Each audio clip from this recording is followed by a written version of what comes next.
On a cold Tuesday evening in a small American town, nothing seemed unusual inside the brightly lit Walmart on Highway 17. Families were walking through the aisles.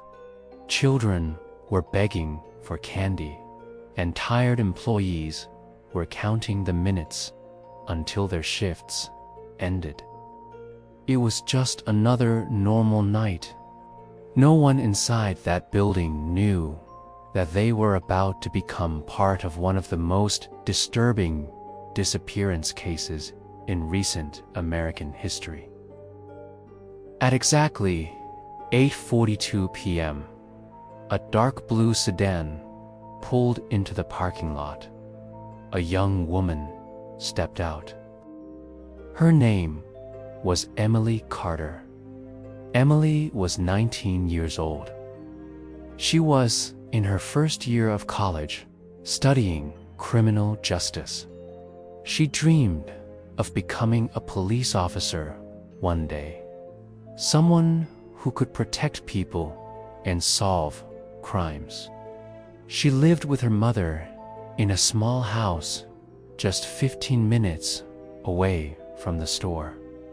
That night, she had realized she was out of shampoo before going to bed. "I'll just run to Walmart real quick," she told her mother. "I'll be back in 10 minutes. She picked up her phone, grabbed her purse, and walked out the door. Her mother watched her drive away, never imagining that those few words would be the last time she ever heard her daughter's voice. Security cameras outside Walmart recorded Emily as she parked her car. She looked relaxed. She wasn't nervous. She wasn't in a hurry. She adjusted her hoodie and walked toward the entrance, her phone in her hand. The sliding glass doors opened, and Emily stepped inside. Inside the store, everything was normal. Shoppers pushed carts. Cashiers scanned items. A child cried somewhere near the toy aisle. Emily picked up a cart and walked toward the personal care section where the shampoo was kept. The cameras showed her stopping in front of the shelves. She compared 2 different bottles. She even smiled at something on her phone. Nothing about her behavior suggested fear or danger. She was just a young woman doing a simple errand. Then something strange happened. Instead of heading toward the checkout lanes, Emily turned her cart and walked toward the back of the store. It was an area most customers rarely visited. That part of Walmart led to storage rooms, employee hallways, and loading docks. The camera followed her until she reached the end of the aisle, and then she was gone. No camera ever recorded her coming back. No footage showed her going to a register. No footage showed her leaving through the front doors. It was as if she had simply vanished into thin air. At 9 p.m., Emily's mother tried calling her.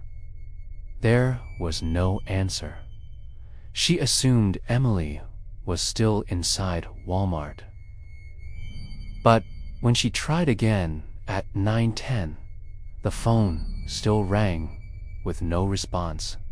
By 9:30 p.m., panic had set in. Her mother grabbed her keys and drove to the Walmart. Emily's car was still parked exactly where she had left it.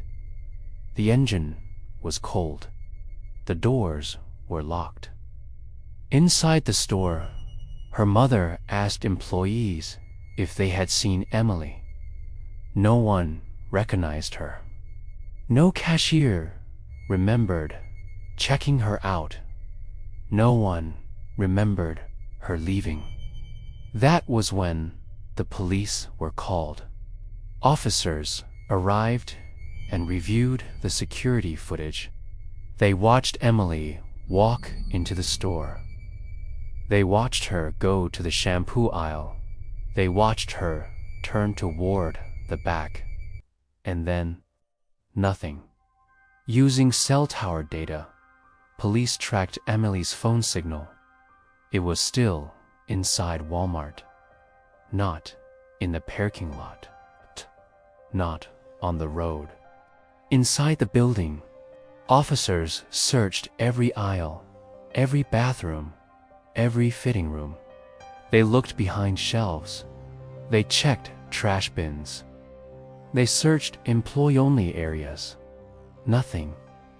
A young woman had entered a crowded Walmart and somehow disappeared without a single person seeing anything. 3 days passed. Then, a Walmart employee reported a horrible smell coming from a locked storage room near the back of the building. Police forced the door open. Inside, they found Emily's phone lying on the floor, cracked, powered off. But there was no Emily, and what they discovered next would make the mystery even darker. The small storage room behind Walmart was cold and dark when police stepped inside. The smell that had alerted the employee was still in the air, thick and unpleasant. On the dirty concrete floor, lying near a stack of empty boxes, was Emily Carter's phone. The screen was cracked. The power was off. There was no blood, no torn clothing, no sign of a struggle. It was as if someone had carefully placed the phone there and walked away. Investigators knew one thing immediately. Emily had been inside this locked room at some point. The door could not be opened from the outside without a key. Only Walmart employees had access to it. Now, the search became more focused. Police began checking employee time records. They looked at who had worked that night, who had access to the back areas, and who had left around the time Emily disappeared. One name quickly stood out: Daniel Brooks. Daniel was a 20-year-old employee who worked in inventory and stocking. His job required him to spend most of his time in the back rooms and loading docks.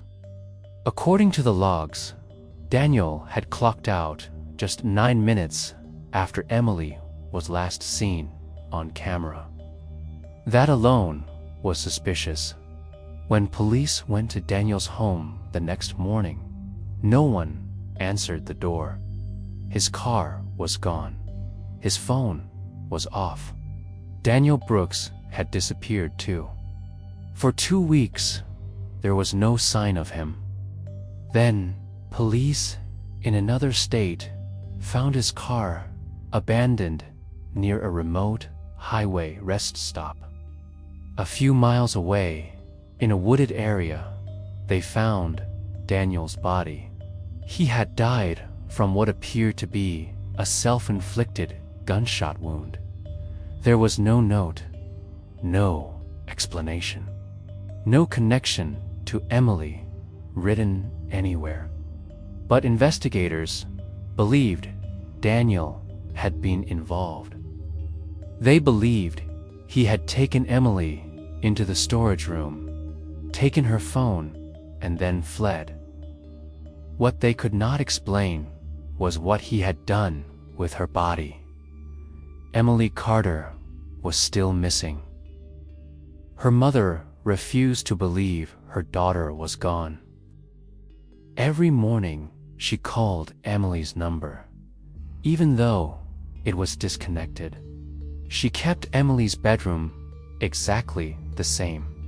Her clothes were still hanging in the closet. Her bed was still neatly made. Her shampoo, the one she went to buy that night, was never replaced.